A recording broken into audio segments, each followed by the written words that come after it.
Alright, so I really didn't want to do this, but I feel like it's time. So part 1 of who the fuck did I move in with. When I tell this story, I'm coming with receipts. I'm coming with nothing but the truth.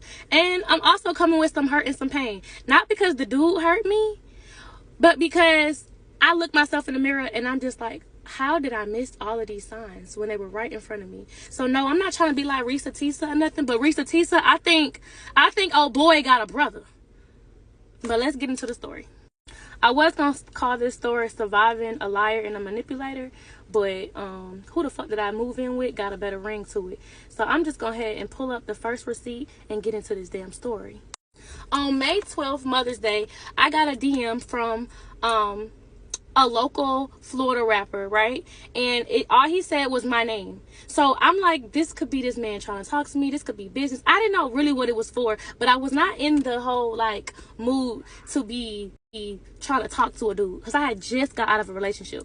So he says my name. I say his name back. He said, I got a question. I said, okay, what's up? Just ask me. He was like, first one, why you don't follow me back on here?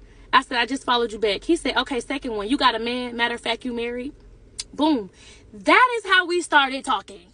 Okay? That is how we started talking.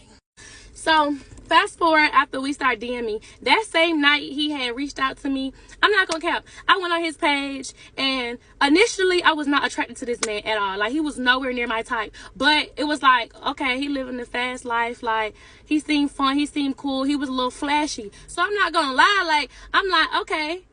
Me and him actually could have a little bit of fun. But I ended up FaceTiming him to see if he was going to be the type of dude to flash money in my face. If he was going to be the one like, oh, like, look at my teeth, all that. I wanted to see his vibe. So I FaceTimed him. And y'all, when we get on FaceTime, he in this big house or whatever. And he eating some freaking Popeyes. So it seems so normal. Like, okay, he not even on that flashing money in my face thing, right? So everything I tell y'all that he tells me is a reason why I'm telling y'all what he's telling me. So you have to keep up. So when we on FaceTime, right? I'm like, oh, that's a nice house. He was like, yeah, I stay by myself. Like, I always been living by myself. I've been living by myself and on my own since I was 18. Cool, right? Then fast forward in the conversation, he brings this big ass pit bull dog in the camera and he's telling the dog to sit, and the dog not listening to him. But he was like, that's cool. Like, he trying to be funny right now. He's screaming, sit. Like, he's telling this dog to sit, but the dog is not answering him. Like, the dog didn't know who he was. But he's like, this my dog or whatever. I done had this dog since the dog was born. And it was a nice build. Like, you could tell he spent some money on that dog. So he was like, yeah, this my dog or whatever. Remember that. So I'm not gonna lie, like, the vibes on the phone was actually cool. I'm like, oh, he cool people. Like, I like this dude. And then, like, my brother, he also raps, right? So my brother comes in the room while we on FaceTime and he started telling him, like, he rapping stuff. So he like, shit, play your music. So they going song for song, and I just love that he's interacting with my brother or whatever, right? So the first thing he said was like, yeah, I'm signed to Sony. I'm signed to Sony or whatever. And he got his record label and he's just popping his shit, right? But he's still being humble about it right now.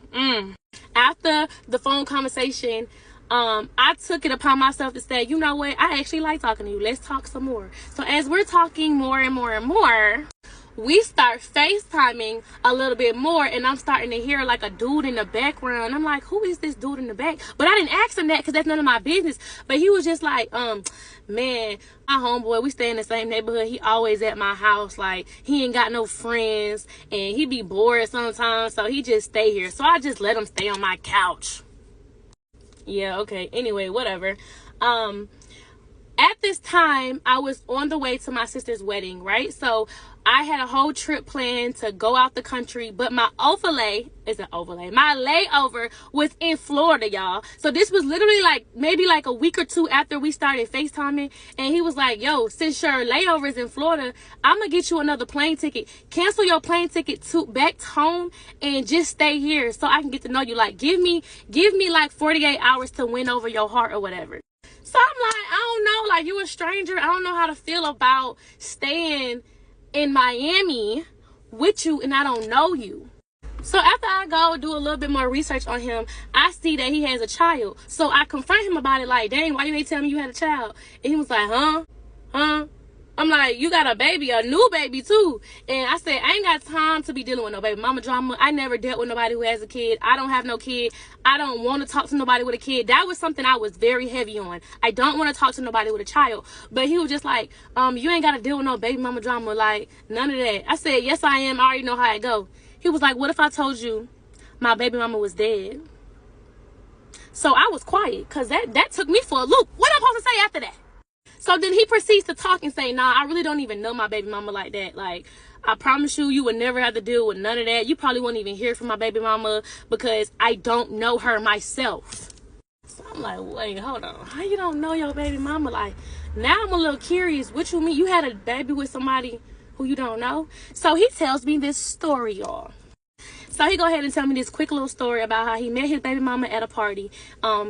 He was talking to them, and it was a group of friends who was intoxicated, and he was like, y'all better not drive because y'all might get into an accident. And then he was like, literally 10 minutes after they drove, they got into an accident. So he felt bad because he spoke it into existence. And so he went to go visit the girl in the hospital or whatever. He went to go check to see if she was okay. And then after that happened, they started texting a little bit, right? And then, you know, one thing led to another. They met up and they did the do.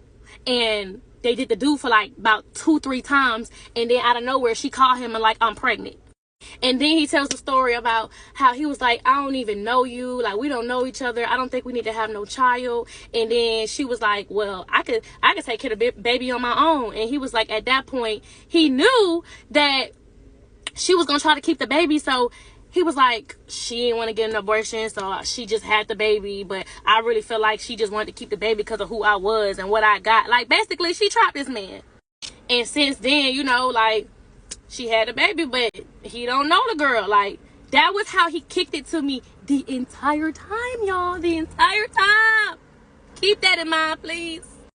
So, here go red flag that I missed of that stupid story. I'm like, you know what? I'm gonna go to Miami with you. We're gonna have a good time. You got 48 hours to win me over. You want to win me over so bad? Show me something. So when I get there, y'all, this man pulls up in a red Corvette, a C8, whatever fucking car it was, but he pulls up in this little nice, fast, it was sexy, not gonna lie. And I'm thinking, why did he pull up in this? Because I knew he had a Hellcat at home, but I was wondering why he pulled up in that. And I was like, why you drive this? He said, I just ain't want to put my Hellcat on the road. I just wanted to drive my other car for a little bit. So he kicking it to me like he got this nice C8 Corvette, and I ain't say nothing of it at the time because I'm thinking he telling the truth. What he got a lot for? Like, this his car. And then I told him I wasn't going to be sleeping with him or like staying the night with him, right? Because I don't know him like that. He was like, what you mean? I got your own room. Like, we got a hotel, but you got your own room. So I'm over here like, oh, he's respectful. This man ain't get a one hotel room. He made sure he got 2. He really just trying to show me a good time. He not trying to be disrespectful. So we vibing out. We riding. Like, Miami was cool. And then, like, when I was there, I spent most of my time in his hotel room anyway, right? But I still had my own room. Like, I had everything in there. I got ready in. Like, I was in that room, but not as much as I was in his room. That's truth. So then he's like, I got this whole dinner date planned. I just cannot wait for you to come here. I've been wanting to take somebody here for the longest. It's real nice. You're going to like it. I'm like, I don't have no outfit for it because remember, I was just coming from a trip out the country. I wasn't prepared for no Miami trip. He was like, don't worry about it. I'm going to take you on a shopping spree, get whatever you want, whatever you need. So we going to this nice luxury mall. I'm like, look, I'm going to be honest. I'm not the type to shop at places like this. Like, you don't got to do much to impress me. So all these expensive designer stores, I was like, dude, I don't even know where to start. Can we go to a black people mall? That's exactly what I told him. He was like, yeah, I can take you to another mall or whatever. I'm a Forever 21 type of girl. You know what I'm saying? Like, I'm a mad rag type of girl. I will literally go shop in Route 21 and I will be A-okay. So he takes me to this other mall. I get a dress. I get heels, I get a purse. He's like, get whatever else you want. Whatever you want, you can have it. Like, you want some new shoes? I got some new Jordans. Matter of fact, when he picked me up in his C8 Corvette, he already had the new Jordan 12s waiting for me. Like, he already gave, I'm going to spoil you. I'm going to do everything that I can. So, like I'm saying, he's doing everything that's making me smile. And yes, it is spending money on me, but he's giving me this image of him being this big baller rapper in Florida. And he got it like that because, oh, One time we was on FaceTime, he was like, money good, you ain't never gotta worry about nothing, money straight. So we're gonna talk about the rest of it in part 2. But yes, part 1 of surviving a liar and a manipulator, period.